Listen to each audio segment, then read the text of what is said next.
Paramanani Hari Harimo Jayam Vishnupad Paramahangsa Padavrajik Acharya Asatara Sri Shimad. Iskan BBT founder Charles of Grace AC Bhaktivedanta Swami Maharaj Prabhupada Kijai. Nitya Lila Prabhupada Om Vishnupada Savine Grace Shila Bhakti Siddhanta Saraswati Thakur Prabhupada Kijai. Ananta Koti Vaisravendra Kijai. Nam Acharya Shila Haridas Thakur Kijai. Prem Sakahosh Krishna Chaitanya Prabhu Diktananda Shri Advaita Gadadhara Shri Vasari Shri Shri Radha Krishna Gopa Gopada Shama Kunda Radha Kunda Gira Govardhan Ki Jai Shri Brajamuman Namanam Ki Jai Shri Namadut Mayapurdam Ki Jai Shri Lachal Jagadath Purdam Ki Jai Gangamayi Ki Jai Namunamayi Ki Jai Bhakti Devi Ki Jai Shri Bhakti Tulsi Maharani Ki Jai. Their most beautiful Lordship Shri Shukmini Dwarkadish Ki Jai Shri Shukmini Dwarkanath Ki Jai Shri Shri Jagannath Baladeva Subhadra Ki Jai Shri Shri Gaurnitai Ki Jai Samabeta Bhaktivinoda Ki Jai. Going back to home, back to Godhead Ki Jai. ISKCON Los Angeles Yatra Ki Jai. Brihad Mrinanga Transcendental Book Distribution Ki Jai. International Food for Life Transcendental Prasadam Distribution Ki Jai. Shri Harinam Sankirtan Ki Jai. Nitai Gaur Premanandi Hari Harimo. All glories to the seven devotees. All glories to the seven devotees. All glories to the seven devotees. All glories to Shri Shri Guru and Gauranga. Guru Srila Prabhupada.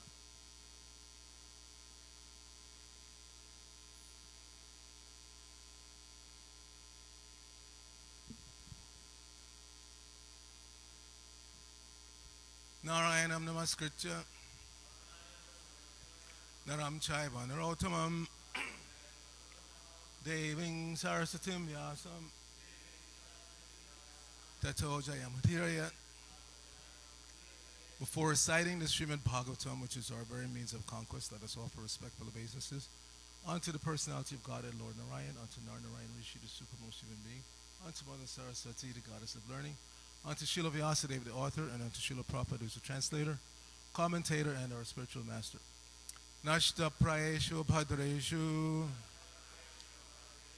Nityam Bhagavata Sevaya Bhagavatyuttama Shloke Bhaktir Bhavati Naistiki.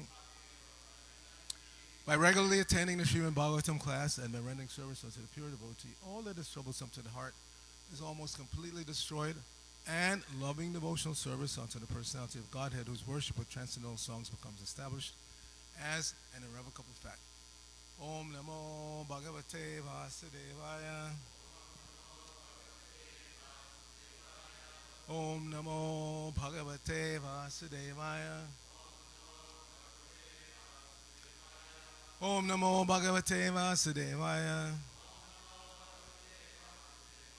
So we're continuing our reading from the third canto of the Srimad Bhagavatam. This is chapter 6, Creation of the Universal Form. Today's text is 3.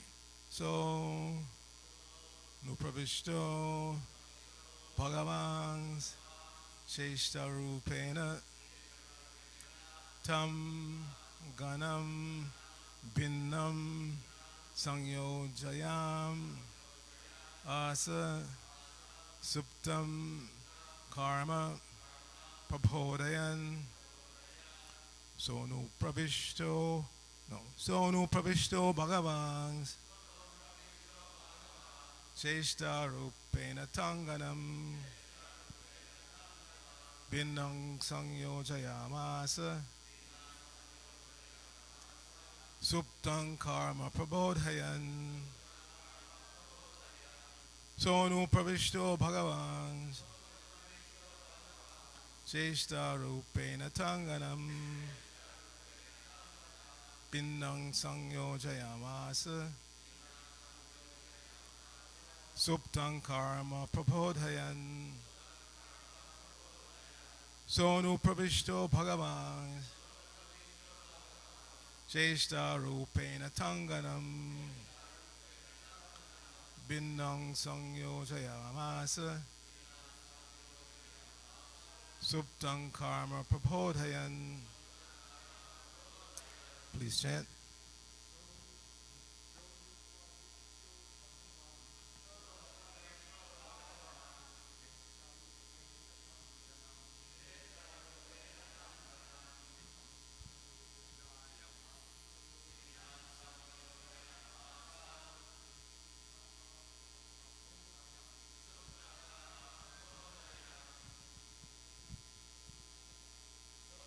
Pravishto Bhagavan Cheshta Rupena Tanganam Bidnang Sangyogayamasa.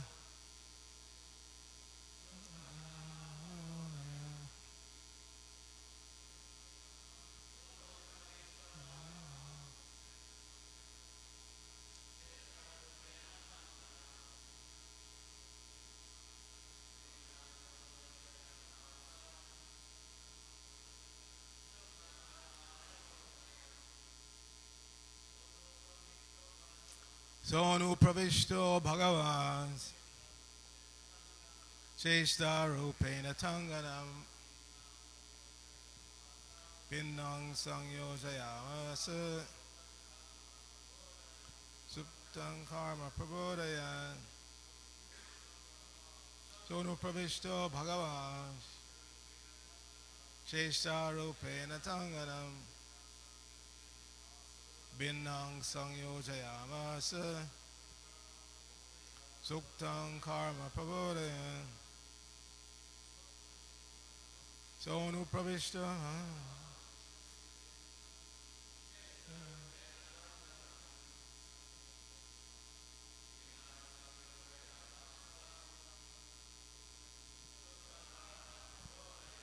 Vaishnavis.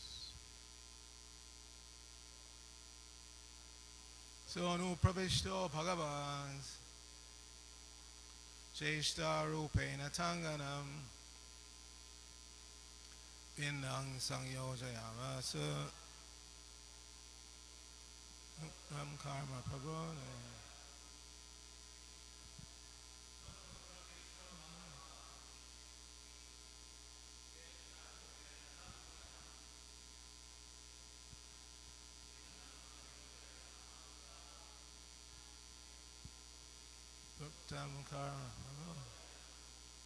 Dr. Linda, you want to try? No, not yet? Okay.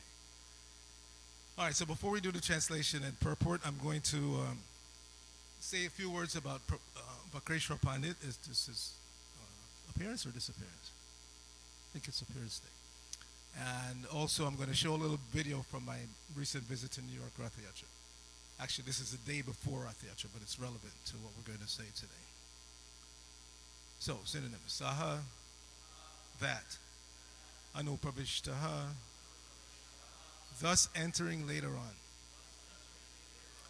Bhagavan, the personality of Godhead. Cheshta Rupena, by his representation of attempt. Kali, Tam, them. Ganam, all the living entities, including the demigods. Binnam, separately. Sangyojayam, asa, engaged to work. Suptam, sleeping. Karma, work. Prabodhayan, enlightening. Srila Prabhupada's translation for this verse. Thus, when the personality of God had entered into the elements by his energy, all the living entities were enlivened into different activities, just as one is engaged in his work after awakening from sleep. Please repeat. Thus, when the personality of Godhead entered into the elements by his energy, all the living entities were enlivened into different activities, just as one is engaged in his work after awakening from sleep. Srila Prabhupada's purport. Every individual soul remains unconscious after the dissolution of the creation and thus enters into the Lord with his material energy. These individual living entities are conditioned souls everlastingly. But in each and every material creation, they are given a chance to liberate themselves and become free souls. They are all given a chance to take advantage of the Vedic wisdom and find out what is their relationship with the Supreme Lord, how they can be liberated, and what the ultimate profit is in such liberation. By properly studying the Vedas, one becomes conscious of his position and thus takes to the transcendental devotional service of the Lord and is gradually promoted to the spiritual sky. The individual souls in the material world engage in different activities according to their past unfinished desires. After the dissolution of a particular body, the individual soul forgets everything. But the all-merciful Lord, who is situated in everyone's heart as the witness, the supersoul, awakens him and reminds him of his past desires, and thus he begins to act accordingly in his next life. This unseen guidance is described as fate, and a sensible man can understand that this continues his material bondage in the three modes of nature. The unconscious sleeping stage of the living entity, just after the partial or total dissolution of the creation, is wrongly accepted as the final stage of life by some less intelligent philosophers. After the dissolution of the partial material body, a living entity remains unconscious for only a few months, and after the total dissolution of the material creation, he remains unconscious for many millions of years. But when the creation is again revived, he is awakened to his work by the Lord. The living entity is eternal, and the wakeful state of his consciousness, manifested by activities, is his natural condition of life. He cannot stop acting while awake, and thus he acts according to his diverse desires. When his desires are trained in the transcendental service of the Lord, his life becomes perfect, and he is promoted to the spiritual sky to enjoy eternal awakened life.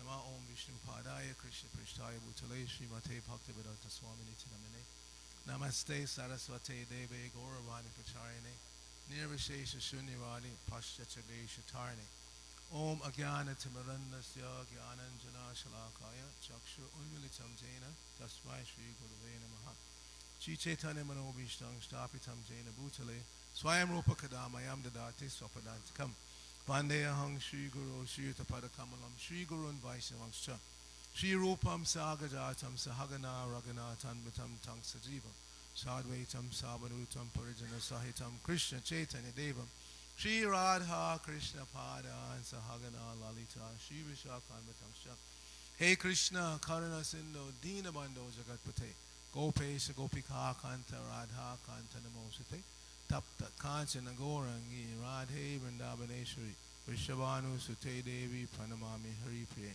Vancha Kalpatarubhyascha Kripa Sindhuva Evacha Patitanang Pavanebhyo Vaisavebhyo Namo Namaha Jai Shri Krishna Chaitanya Prabhu Nityananda Shri Advaita Gadadhara Srivasadi Gaur Bhaktavinda Hare Krishna Krishna Krishna Hare Hare Hare Rama Rama Rama Hare Hare.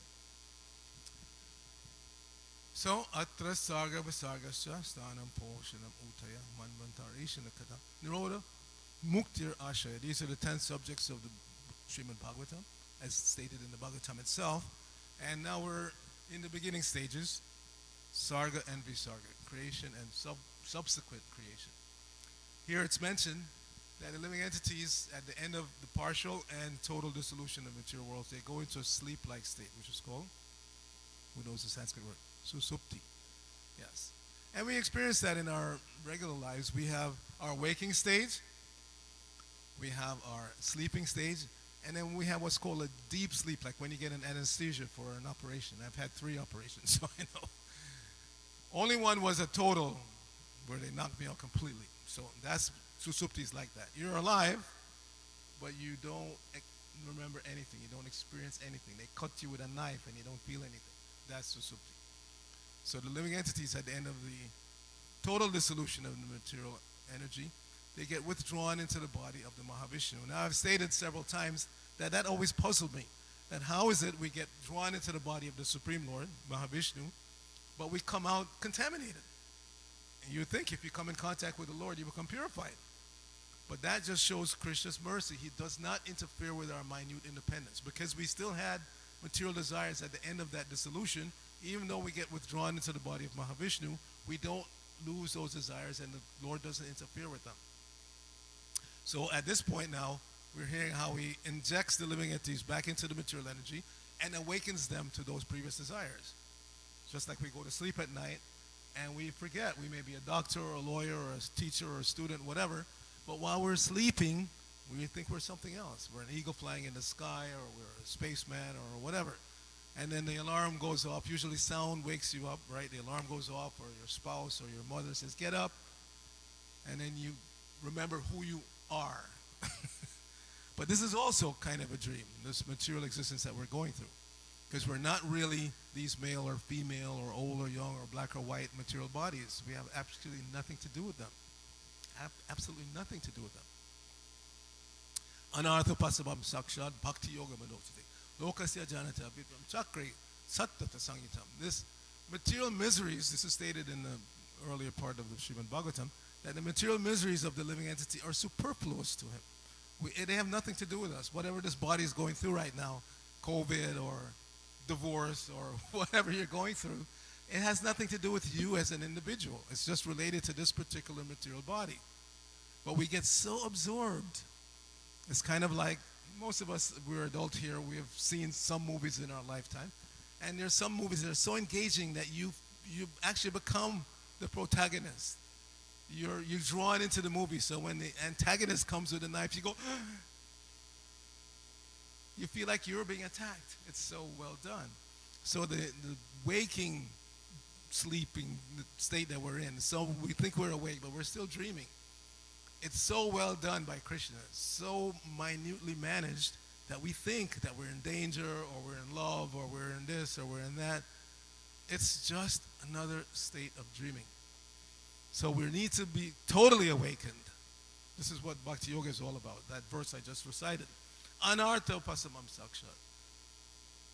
Srila Vyasadeva has given us this Vedic literature to wake us up. Jeev Jago, stop dreaming that you're a president, or you're a street beggar, or a busker, or whatever you think you are. You're not. You're not. You're simply one thing. Jivera Sarupai Krishnera Nityadas. You're a Jiva soul, expansion of Krishna, but not equal to Krishna. There are different categories. There's the Swangsa and Vibhinangsa. We've heard earlier. The Swangsa, Su-angsa. Put that together, you get Swangsa. Means directly the same. Plenary expansion of the Lord. Like Balaram is a plenary expansion of Krishna. Exactly the same, no difference, except for the external color. They have exactly the same potency. And actually, all of Krishna's plenary expansions, they have the same potency as Krishna. But he exhibits different potencies through different expansions. They don't all exhibit exactly the same features or activities.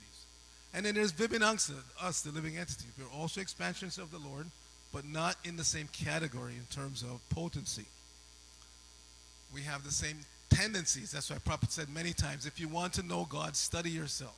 Your tendencies are there in God. You have a tendency to love, to hate, to want, to not want, to eat, to sleep. But our eating and sleeping are not on the same level as Krishna. When Krishna lies down in the causal ocean, just like while I was in New York for the Rath Yatra, that was on Saturday 11th, so on the 12th they had the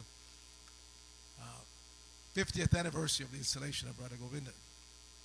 So Brigapati is nodding because he was there. We joined around the same time, 73 in New York.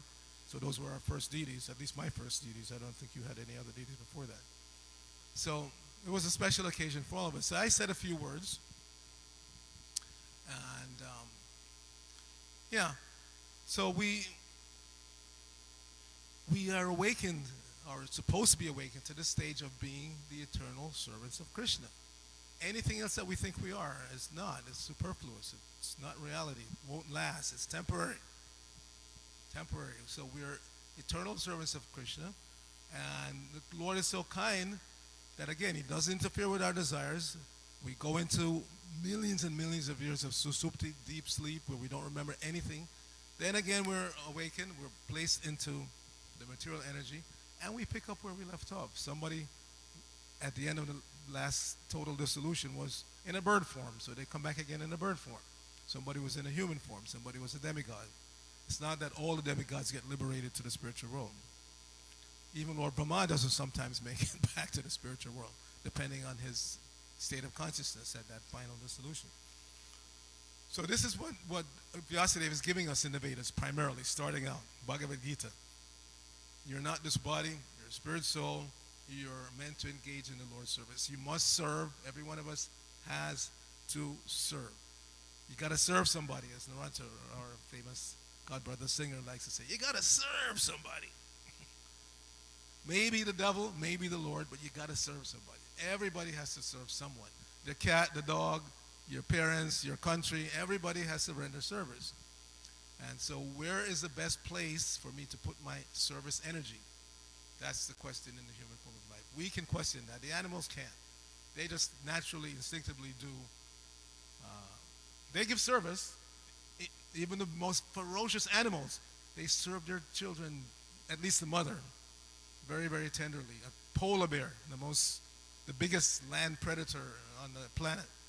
But she goes into a den, she gives birth to two cubs usually, and she will go without eating for 6, 7, 8 months and still feed them milk every day. Can you imagine? Those of you who are parents here, can you imagine? You don't eat for 8 months, but you feed your child every day. So what kind of love is that, caring? But the male polar bears, they're not so caring. They will eat those cubs if they get a chance. See how material energy can twist our consciousness. The mother wants to give protection, the father will eat the cubs. His own cubs even, what to speak of other cubs. So the material world is like that. We become so confused about our identity that we do all kinds of horrible things. All kinds of horrible things. People complain many times. I'm on this nextdoor.com, and people complain how some dog owners, they allow their dogs to run off leash, and sometimes they will attack people. And the dog owners, they defend themselves. Oh, my dog is so nice. So I wrote one response. I said, even human beings attack other human beings. Why are you surprised when a dog attacks a human being? They're shocked. Oh, my dog is so nice. He would never do that. Human beings attack each other regularly. We see what's going on in Ukraine right now.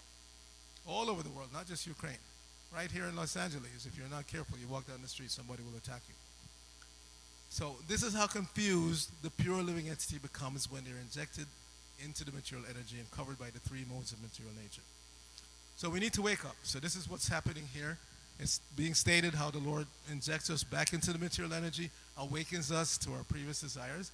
But ultimately, the strongest desire we have or should have is to be happy. We want to be happy 24/7, 365. We want to be happy all the time, not just some of the time. So how do we attain that? That's what this Bhakti Yoga is all about. So Varkeshwar Pandit, he was one of the associates of Lord Chaitanya. He was born in Bengal, and he participated in those early days of the kirtan at Srivasangam. So the Lord was indicating from the very beginning that you want to be happy, chant Hare Krishna, not just by yourself, but congregationally. Get together and chant.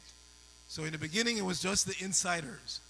Lord Chaitanya, Srivas, and other insiders, they would get together and have knockdown, drag out kirtan all night. But then gradually the Lord took it to the streets. And this is the beginning of the modern Hare Krishna movement. This is what we're supposed to do, Nagar Kirtan. Go out in the streets and chant. Like last night we were on Santa Monica Promenade. And people just naturally, because this is what they're looking for. They may not know it, but that seed of bhakti is within everyone. And so when you come in contact with any expression of Bhakti Yoga, through the chanting, dancing, taking prasadam, the philosophy, it all starts to awaken a joyous condition. There's one young man in New York right now. He's become one of the pillars of the community. He lives in the temple, Gopal Champu. You may know him. 26 years old. So when he was 21, he was working as a car salesman. But he was desirous of knowing more on what is life all about, what am I supposed to do with my life. And he watched this movie called Eat, Pray, Love.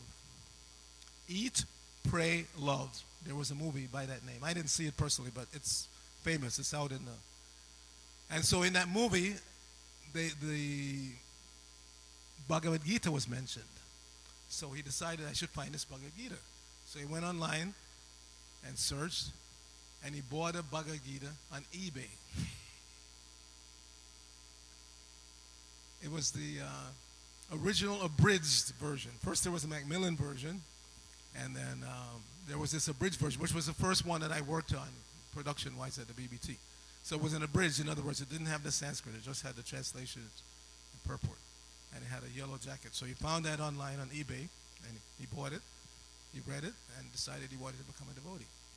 So he found the devotees. He was living on Long Island. He found the devotees in New York, and he joined. So anywhere you come in contact with Krishna consciousness, whether a book on eBay or hearing the chanting on Santa Monica Promenade or running into book distributors or coming to the festival, we're going to have our big festival in Venice Beach on August 7th, and you hear the chanting, you taste prasadam. Anywhere you come in contact, this is the genius of Lord Chaitanya that has been carried on by his lineage up to Srila Prabhupada. He's given it to us. We don't have to figure out how to spread Krishna consciousness. Just do what Prabhupada did personally. Go out and chant in the street. Distribute prasadam liberally. Liberally. Whenever I travel, and I travel all over the world, as you know, I get on the case of any managers in ISKCON who are being tight with prasadam. That's not our mood. Even when Prabhupada had no money, he would serve as much as he could to the devotees. That famous case of Strayadish. He was eating. He had a big appetite. He was eating 6, 7, 8, 9, 10 chapatis. Prabhupada would personally make. And then finally when he got to 11, Prabhupada said, stop. But the point is, we must distribute prasadam liberally, not stingily. Not that we just have enough that, few people can get first. And no, Brigham can tell you, when we joined, the Henry Street Temple was not a rich temple. But as brahmacharis, and there were a lot of us, there were at least 75 brahmacharis in that temple. We could eat first, seconds, thirds, up to our necks. So much prasadam was there. It doesn't have to be opulent or, elaborate. But there should be enough basic prasadam, rice, dal, sabji, chapatis, that the devotees can eat to their full satisfaction. Because joining the Krishna consciousness movement, vowing to follow these principles means that this is going to be your sense gratification, eating prasadam. And Prabhupada encouraged, eat. Of course, as you get more advanced, you naturally find the right level for your body type. But in the beginning, eat. Eat